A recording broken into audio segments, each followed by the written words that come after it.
Hola, hola, de nuevo nos encontramos. Para esta microclase voy a pedirles que tengan listos en sus manos dos elementos que son fundamentales y de los cuales hice alusión en la videoclase anterior. Uno, la taxonomía de Bloom, es decir, la tabla de habilidades de pensamiento y operaciones intelectuales. Y dos, el aprendizaje esencial que usé como ejemplo, el de los medios de comunicación. Por favor, detengan el video y tómense unos 2 minutos para que preparen ese material.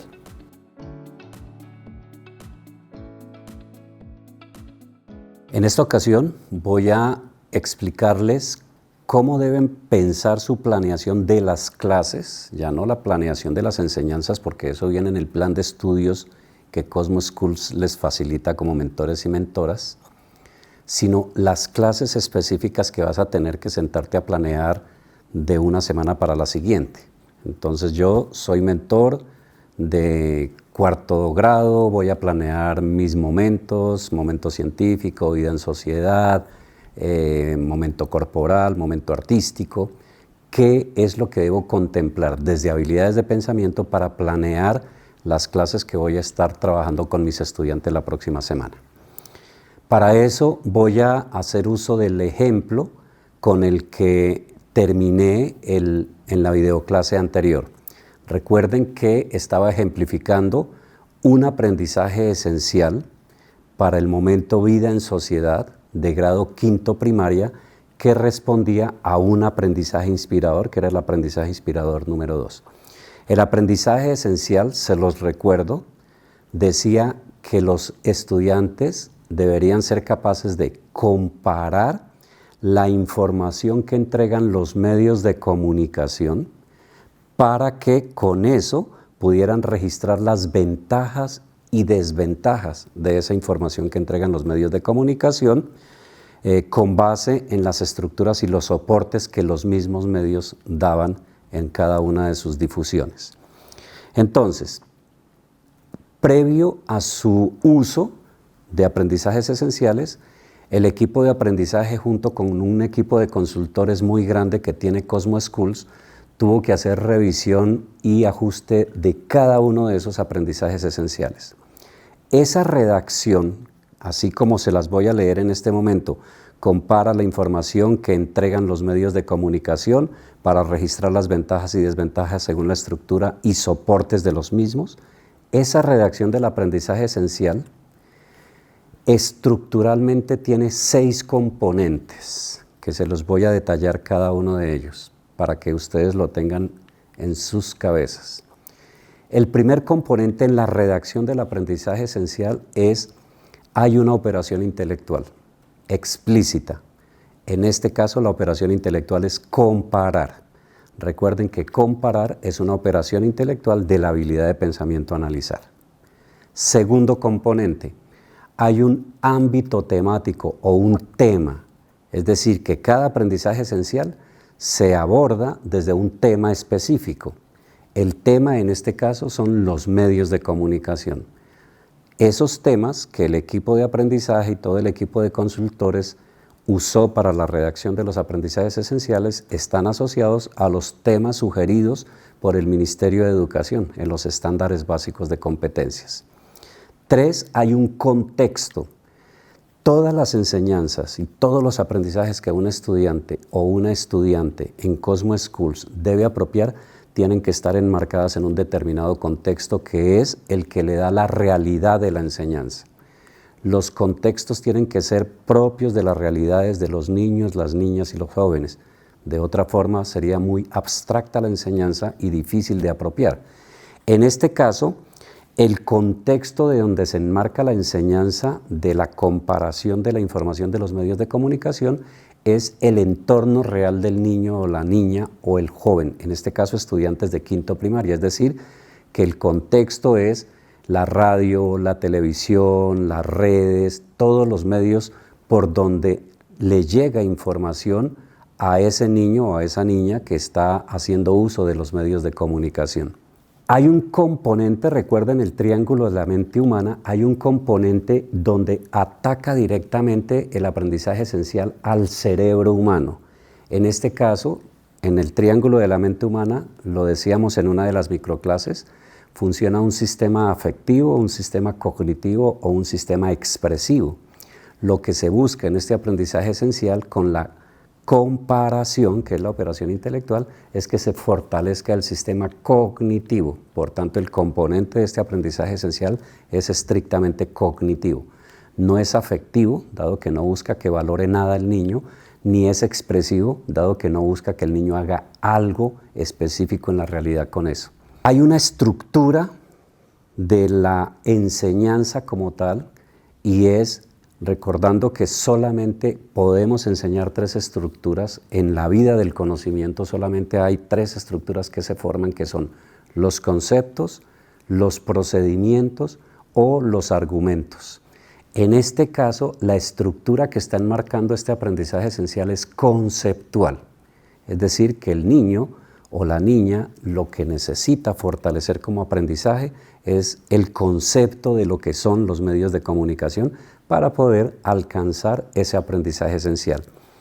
Y finalmente, el 6º componente de la redacción es el producto que se espera. Y en la redacción dice explícitamente que el niño o la niña debe ser capaz de comparar la información de los medios de comunicación para registrar las ventajas y desventajas. Es decir, que implícitamente se espera un producto que sería una tabla de registro o una lista de ventajas y desventajas, y eso facilita mucho el trabajo del mentor o de la mentora, es decir, tu trabajo para ya planear lo que vas a ejecutar en el aula de clase. Entonces, voy a empezar a explicarte cómo es que deberías contemplar la planeación. Para la planeación de lo que va a ser tu actividad en el aula de clase debes contemplar 3 aspectos.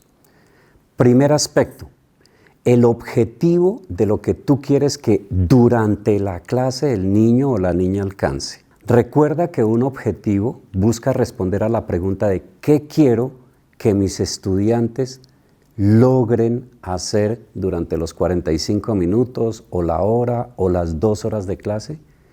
Respondiendo esa pregunta de manera precisa, es claro cuál va a ser el objetivo de la clase. Pero para que contemples, el objetivo debe tener fundamentalmente 3 aspectos. 1, la operación intelectual que tú quieres que los estudiantes alcancen. Si el aprendizaje esencial es comparar la información de los medios de comunicación, no necesariamente en una clase, en 45 minutos o 1 hora o 2 horas de vida en sociedad, tienes que lograr que el niño aprenda a comparar. No necesariamente. Tú puedes plantear un objetivo con una operación intelectual, donde la operación intelectual puede ser la misma del aprendizaje esencial o una que esté por debajo del aprendizaje esencial. Significa que cuando el niño o la niña esté atacando esa operación que tú planeas para esos 45 minutos, lo estás acercando al aprendizaje esencial. Voy a poner este ejemplo. Si la operación intelectual del aprendizaje esencial es comparar, tú puedes plantear un objetivo para que el niño o la niña durante esa clase aprenda a definir lo que es un medio de comunicación. Definir es una operación intelectual que está en la línea de habilidades de pensamiento de comprender, es decir, por debajo de analizar. Y tú puedes planear el objetivo desde definir. Segundo aspecto, después de que aclaras cuál es la operación intelectual para tu clase, enmarcas el ámbito temático, que puede ser el mismo del aprendizaje esencial, en este caso los medios de comunicación, o un ámbito temático o tema, si lo quieres mencionar así, asociado al del aprendizaje esencial. Me explico. El aprendizaje esencial usa como ámbito temático los medios de comunicación, pero tú puedes proponer y plantearte tu objetivo en torno a la radio o la televisión o las redes sociales, que son medios de comunicación, y no necesariamente enmarcar todo el ámbito temático que se formuló en el aprendizaje esencial. Y el tercer componente es el contexto. El contexto igual que como pasa con el ámbito temático, puede ser el mismo del aprendizaje esencial o uno más específico y cercano al niño. Tú podrías decir que un objetivo es que el niño defina lo que es la televisión como medio de comunicación en torno a los programas infantiles que él ve. Y el contexto lo estás enmarcando solo en los programas que el niño ve. Y eso lo va a acercar al aprendizaje esencial.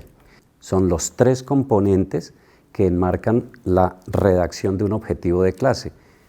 Entonces, este primer componente de aclarar el objetivo de la clase te va a ayudar mucho siempre que contemples esos 3 aspectos. La operación intelectual, que esté asociada a la del aprendizaje esencial, el ámbito temático y el contexto.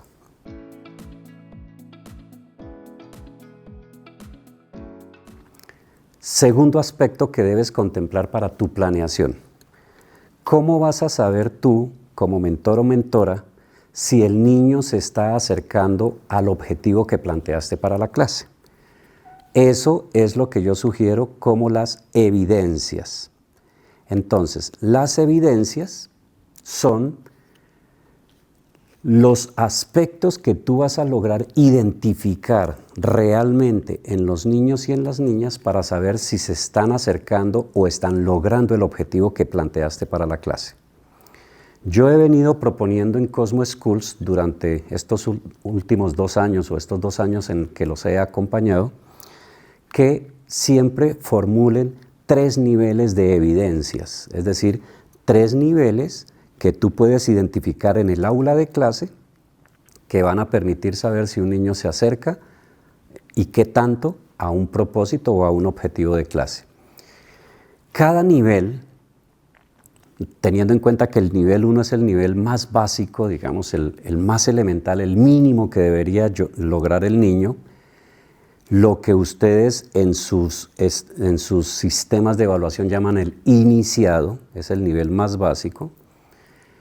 Cada nivel contempla 4 aspectos. Primer aspecto, una operación intelectual. No debe ser la misma del objetivo, porque si ya logra la misma del objetivo, pues ya cumplió el nivel. Debe ser una operación de nivel muy bajo, muy básico. Identificar, nombrar, describir, listar, esas están en niveles inferiores o inclusive algunas de comprensión que les ayuda mucho. 2, ámbito temático. Ya lo expliqué cuando hablé de los objetivos, un ámbito temático asociado en este ejemplo a los medios de comunicación. 3, contexto, también ya se los expliqué, un contexto que sea muy cercano al niño. Y 4, el cuarto componente es el producto esperado. Tengan en cuenta que el producto que se espera para evidenciar si un niño está alcanzando o subiendo su nivel de apropiación pueden ser respuestas verbales que el niño dé, pueden ser productos tangibles como un escrito, una tabla, una gráfica, un dibujo, el coloreo de algo o la coloreada de algo. Puede ser un producto tangible como una figura en plastilina, una figura de arte, o puede ser cualquier otro tipo de producto que tú logres evidenciar o que tú logres verificar en la producción del niño para saber que se está acercando al objetivo. Entonces, el segundo aspecto, que son las evidencias, te las sugiero en 3 niveles, cada una de ellas acercándose a la del objetivo de la clase, formuladas esas evidencias desde una operación intelectual, un ámbito temático, un contexto y un producto esperado. Voy a explicarles cómo se plantean las evidencias con base en esta imagen que ustedes están viendo, teniendo en cuenta que cuando escribo el objetivo de la clase estoy proponiendo una operación intelectual. Cuando escriba lo que voy a ver como evidencias, las operaciones intelectuales de esas evidencias no deben estar nunca por encima de la habilidad de pensamiento de la del objetivo. Ejemplo, el objetivo que planteé para mi clase o la del aprendizaje esencial es que los estudiantes aprendan a comparar la información. Yo puedo plantear, si fuera ese el objetivo de una clase, puedo plantear 3 niveles de evaluación por debajo de comparar. Ejemplo, nivel 1, que el niño sea capaz de identificar 5 medios de comunicación y que los represente en un dibujo. Ese es el nivel de evidencias 1. ¿Qué significa? Que si identifica 5 medios de comunicación y los plasma en un dibujo, ya mi estudiante está en el nivel de iniciado. Si se dan cuenta, identificar es una operación intelectual de las de nivel inferior, de recuperar información. Nivel 2, que el niño sea capaz de clasificar los medios de comunicación según la forma de recibir la información o de emitir la información y que esos que clasifique los coloque en una tabla. Entonces, clasificar es una operación intelectual, ya no de recuperar, sino de comprender, es decir, lo estoy subiendo de nivel para evidenciar que sí se está acercando al objetivo que yo me trazo. Nivel 3, que el niño sea capaz de escribir 5 características de los medios de comunicación que él conozca. Caracterizar ya es de análisis, es decir, ya está muy cerca a la operación intelectual de comparar, que es la del objetivo.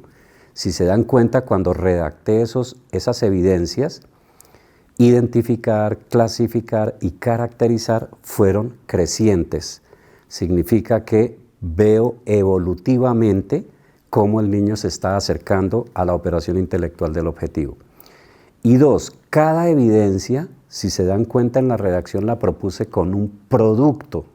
Lo clave de las evidencias son los productos. En la primera evidencia, el niño tiene que hacer un dibujo. Ese es el producto que me va a permitir, como mentor o mentora, saber que se está logrando ese nivel. En la segunda evidencia, lo propuse con la escritura en una tabla, es decir, que la clasificación la pusiera en una tabla. Ese es el producto que me va a permitir garantizar que está en el segundo nivel. Y en la tercera redacción, que dije que escriba 5 características, la escritura es el producto. Pero en alguno de ellos yo habría podido solamente sugerir que el niño verbalice, responda de manera verbal alguna de estas operaciones intelectuales y es totalmente válido. Entonces, en esta figura ustedes ven en la primera imagen cómo sugiero que las evidencias estén al mismo nivel o por debajo de la del objetivo. Les estoy mostrando 2 casos y es cuando la habilidad de pensamiento es de analizar hacia arriba, es fácil saber cuáles operaciones puedo usar hacia abajo. Pero si la habilidad de pensamiento del objetivo es de abajo, de recuperar información, pues uso en las evidencias operaciones intelectuales de la misma habilidad, ¿sí? De tal forma que me quede fácil redactar los 3 niveles de evaluación. Espero que esto dé claridad para la forma de redactar las evidencias que me permitan garantizar si un niño o una niña está logrando acercarse al objetivo de la clase y por ende al aprendizaje esencial que está orientando a ese objetivo de clase. Y el aspecto que debes tener en cuenta para tu planeación de las clases es qué les vas a enseñar para que los niños logren ese objetivo. Y te lo voy a resumir de la manera más sucinta pero precisa posible. Y es, todo el cerebro humano, todo lo que nosotros aprendemos en la vida, académicamente o extraacadémicamente, se fundamenta en 3 tipos de enseñanzas. Una, los conceptos de las cosas. Eso se llama pensamiento conceptual. 2, los procedimientos para lograr algo. Se llama pensamiento procedimental. O 3, los argumentos del por qué o el para qué se hace algo, o por qué o para qué sirve algo. Se llama pensamiento argumental o precategorial. Son los 3 tipos de pensamientos. Un ejemplo para cerrar. Tú le vas a enseñar a los niños como ámbito temático los medios de comunicación, pero le puedes enseñar 3 cosas respecto a los medios de comunicación. 1, ¿qué son los medios de comunicación? Pensamiento conceptual. 2, ¿cómo se produce la información que transmiten los medios de comunicación? Pensamiento procedimental. O 3, ¿Por qué son importantes los medios de comunicación y la información para la vida de los seres humanos? Pensamiento argumental. Entonces, cuando te sientas a planear tus clases, debes contemplar cuál es el objetivo que los niños y las niñas deben lograr. 2, cuáles son las evidencias que van a garantizar que el objetivo se cumpla. Y 3, qué es lo que tú les vas a enseñar. Y ese qué es lo que les vas a enseñar pueden ser conceptos, procedimientos o argumentos de algo. Un abrazo y nos vemos en la próxima microclase.